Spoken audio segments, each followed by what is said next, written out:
ఇప్పుడే country delight app ని download చేసుకోండి. Download the country delight app now. ఆ మూవీలో ఒక సీన్ ఉంది, అదే కీలకమైన సీను అని చెప్పేసి చిరంజీవి గారు అంటుంటే విన్నాను నేను. అదే మొత్తం మూవీ నడిపిస్తుందని, అదేమన్నా రివీల్ చేస్తారా కొంచెం? అంటే అది ఏం లేదండి, ఈ సినిమాని ఇంతమందిని ఇక్కడ వరకు నడిపించింది అది సినిమాగా రావడానికి, మీరు అన్నట్టు విజయ్ సేతుపతి గారు రావడానికి, ఒక మెగా ఫ్యామిలీ నుంచి ఒక డెబ్యూ హీరో, ఒక కుర్ర డైరెక్టర్ రావడానికి, అంటే వాళ్ళందరూ చిరంజీవి గారు అందరూ పెద్ద వాళ్ళకి ఇచ్చారండి. అంటే పెద్దలు అంటే టాలెంటెడ్ పీపుల్కి ఇచ్చారండి నా ఉద్దేశం.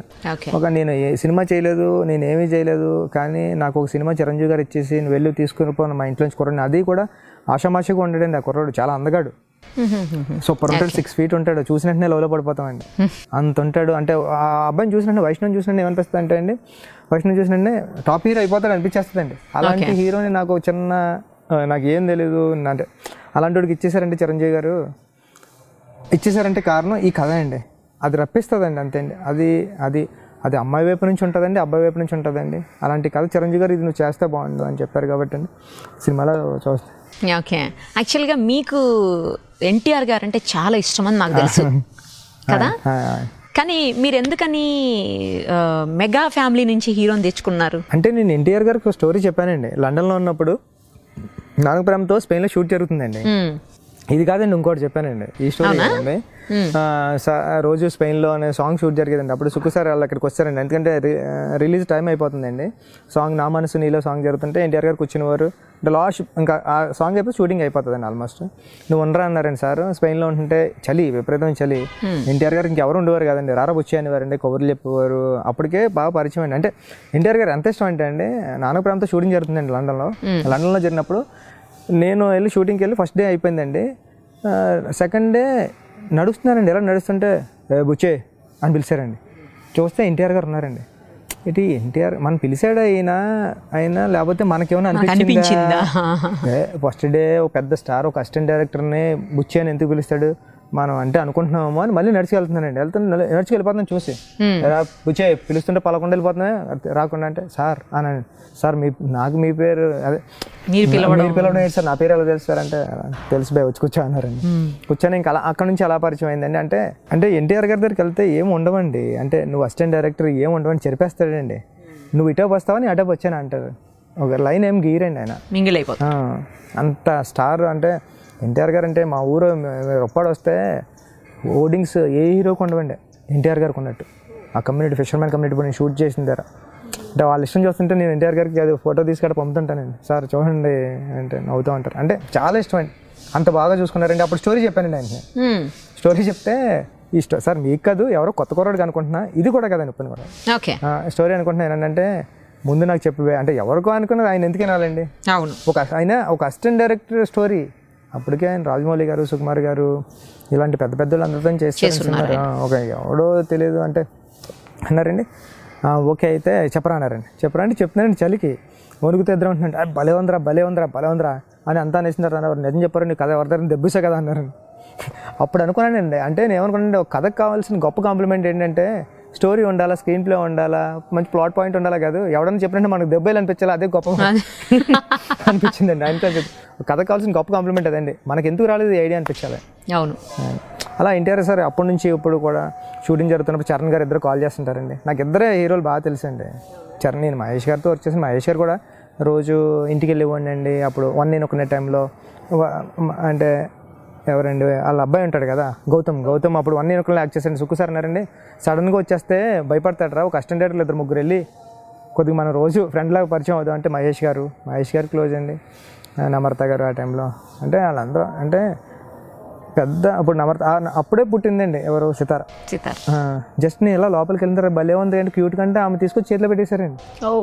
అంటే బయట నుంచి వస్తాం మనం, ఎక్కడ డస్ట్ ఉంటుంది ఏమీ లేదండి అలా. అంటే అప్పుడు అనిపిస్తుందండి ఏంటంటే వీళ్ళందరూ ఊరికనే గ్రేట్ పీపుల్ అయిపోరు, ఎంతో సోల్ ఉంటుంది లోపల. ఎగ్జాక్ట్లీ భలే చెప్పారు. సో అందుకని ఈ హీరో అయితే కరెక్ట్ అని యాప్ట్ అని ఈ హీరోని ఎంచుకున్నారు. అంటే నాకు ఇన్స్టాలో ఎవరో చూపించారండి, నువ్వు హీరో ఎత్తుక్కుంటున్నావు కదా, ఈ అబ్బాయి బాగుంటాడండి. ఎవరంటే సాయిధరమ్ తేజ్ గారు బ్రదర్ అని చెప్పారండి. చూస్తే భలే ఉన్నాడే అండి. వెంటనే సుక్కు సార్ దగ్గరికి వచ్చి, సార్ సాయిధరమ్ తేజ్ గారు బ్రదర్, ఈ కరెక్ట్ సరిపోతారు అంటే, అవునా నువ్వు ఎప్పుడు చూసారంటే ఎవరో చూపించారు, చూసాయండి అంటే వెతుకుతున్నానండి హీరో. అప్పుడు సార్ పిలిపించారండి. పిలిపిస్తే నేనేమో అరే నువ్వు చూడకో, నేను మామూలు క్యాజువల్గా పిలిచి మాట్లాడతాను, ఎందుకంటే ఇప్పుడు నేను హీరో కట్ చేస్తున్నాను, నువ్వు రా నా అసిస్టెంట్ కట్ చేస్తున్నాడు అని చెప్పి మళ్ళీ నీకు నచ్చలేదు అనుకో. ఇప్పుడు ఎంతమంది హీరోని చూస్తున్నా నచ్చలేదు, ఒక హీరోని చూసి మన నచ్చలేదని చెప్పి చిరంజీవి ఫ్యామిలీ నుంచి వచ్చిన అబ్బారా నువ్వు కింద ఉండు, లాబీలో ఉండు, చూడు అక్కడ నుంచి. అంటే నేను దొంగచాటుని పెళ్లి చూపులు చూసినట్టండి. వైష్ణవ్ వస్తున్నాడు అండి, కారు దిగాడు, ఒక అక్కడ ఏదో చిన్న చెట్టు కొమ్మ ఉంటే ఫట్మని తెంపాడు, ఇలా స్టైల్గా నడుస్తున్నాడండి. వస్తుంటే అలా చూస్తాను, దగ్గర అబ్బా కళ్ళు కనిపిస్తున్నాయి, ఇంకా అంటే ఐస్ సూపర్ ఉంటాయండి వైష్ణవ్కి. చూసి ఆశీర్వాదం, అంటే ఈ సినిమాలో హీరో పేరు ఆశీర్వాదం అండి, ఫిషర్మెన్ కమ్యూనిటీ. అచ్చు ఆశీలాగా ఉన్నాడు, ఫిక్స్ అని వచ్చానండి. అప్పుడు సుఖసారి మాట్లాడారు, అసిస్టెంట్ ఇలా తెద్దాం అనుకుంటాను, మీ స్టోరీ వినండి అంటే అండి వైష్ణవ్కి నేరేషన్ ఇచ్చానండి. చాలా బాగా నచ్చిందండి వైష్ణవ్కి, అంటే బాగుంది, అంటే కొద్దిగా షాక్ అయ్యాడండి, బాగుంది సార్ నేను అంటే బాగుందండి, కానీ నేను డెసిషన్ తీసుకోను, ఎందుకంటే నా ఫస్ట్ సినిమా మా మామ చేతిలో పెట్టాను, పెద్ద మామ చేతుల్లోని. మామ ఓకే అంటే నేను చేస్తాను, నాకు నచ్చకపోయినా మామ ఓకే అంటే చేస్తాను, కానీ నాకు నచ్చిందే పంపుతాను మామ దగ్గరికి, నచ్చకపోతే ఇక్కడే స్టాప్ అయిపోతుంది కదండి. కానీ నాకు భలే నచ్చింది, కొత్తగా ఉంది, బాగుంది అని అప్పుడు చిరంజీవి 1 వీక్లో చిరంజీవి సార్కి నేరేషన్ ఇవ్వమని చెప్పాడండి వైష్ణవ్. ఓకే, సో ఈ వెంటనే ఓకే చేసేసారు. చిరంజీవి సార్ దగ్గరికి వెళ్ళి నేరేషన్ ఇవ్వడానికి ఇక నా ప్రిపరేషన్ చూస్తే మీరు, నేను ఎంసెట్ ఐసెట్ ఇలాంటి ఎగ్జామ్ రాసినప్పుడు కూడా ఇంత ప్రిపేర్ అవ్వలేదు. అంతేనా? అంటే ఎంసెట్ ఎగ్జామ్ రాసినప్పుడు కూడా ర్యాంక్ వస్తుందని రాశానండి. ఐసెట్ మాత్రం ఇక్కడ ఎంబీఏ కాబట్టి అది కొద్దిగా ప్రిపేర్ అయ్యాను టైమ్ ఇన్స్టిట్యూట్కి వెళ్ళి. చిరంజీవి సార్కి ప్రిపరేషన్ అండి ఇంకా వాష్రూమ్కి వెళ్తే వాష్రూమ్లో వెళ్ళడం, వాకింగ్కి వెళ్తే వాకింగ్లో ఉండడం, నేను నేరేషన్ నాకు వినడం అండి. ఇంకా నాకు టెన్షన్ వచ్చేసి దాన్ని భోజనం చేసేవాడిని కాదు చిరంజీవి సార్ నేరేషన్ అంటే. ఎందుకంటే చిరంజీవి గారిని కలిసినప్పుడే నా ఫీజులు ఎగిరిపోతాయని తెలిసిండి, ఏం మాట్లాడతాం ఆయనతోని. వెళ్ళి కూర్చోనండి, వచ్చారండి, బుచ్చిబాబు మంచి మాస్ విజిల్ వేసే కుర్రాడు ఎలా చెప్తారు అలా చెప్పన్నారు. ఏ ఊరు మీద అంటే పిఠాపురం సార్ అంటే సుకుమార్ గారు అంటే నాకు అప్పుడు కొద్దిగా పరిచయం ఉందండి. రంగస్థలం టైంలో చరణ్ గారు పరిచయం చేశారండి, 2-3 సార్లు చరణ్ గారు పరిచయం చేస్తే ఆ చిన్న రాపోందండి, ఆయన నన్ను చాలా ఫ్రీ చేశారండి. నేను ఇంతమంది నేరేషన్ ఇస్తుంటే చూశాను కానండి, చిరంజీవి సార్ నేరేషన్ ఇస్తుంటే ఇప్పుడు విజయ్ సేతుపతి వస్తారు అంటే విజయ్ సేతుపతిలో ఎక్స్ప్రెషన్ పెడుతున్నారండి. ఇప్పుడు హీరో వైష్ణవ్ వస్తాడంటే వైష్ణవ్లో అంటున్నాడు, హీరోయిన్ వస్తుందంటే ఆయన కళ్ళు, హీరోయిన్ వస్తుందంటే హీరోయిన్ ఏం ఎక్స్ప్రెషన్ ఇస్తుందో ఆ కళ్ళు ఇస్తున్నాయండి చిరంజీవి గారి కళ్ళు. అప్పుడు అనుకున్నానండి ఏ కదన్నా చిరంజీవి సార్ చెప్పాలి అంటే ఇన్స్పిరేషన్ మనకు తెలియకుండానే మంచి అంటే భయం అంతా పోయి మనం ఫ్రీ అయిపోయి మన క్యారెక్టర్లన్నీ చిరంజీవి గారు అంటే నేను ఎవరికి చెప్పలేదండి, మన క్యారెక్టర్స్ అన్ని చిరంజీవి గారిలో కనిపిస్తూ ఉంటాయి. మన నోటంటే ఒక అమ్మాయి వస్తుంది దాని బదులుకి అమ్మాయి ఎక్స్ప్రెషన్ ఇస్తారండి మన చేతి నుంచి. ఇప్పుడు హీరో గారి ఫ్రెండ్ వస్తున్నాడు అనుకోండి, అంటే అవి పట్టుకుని మనం క్యారెక్టర్ ఇంకా డెవలప్ చేసుకోవచ్చండి.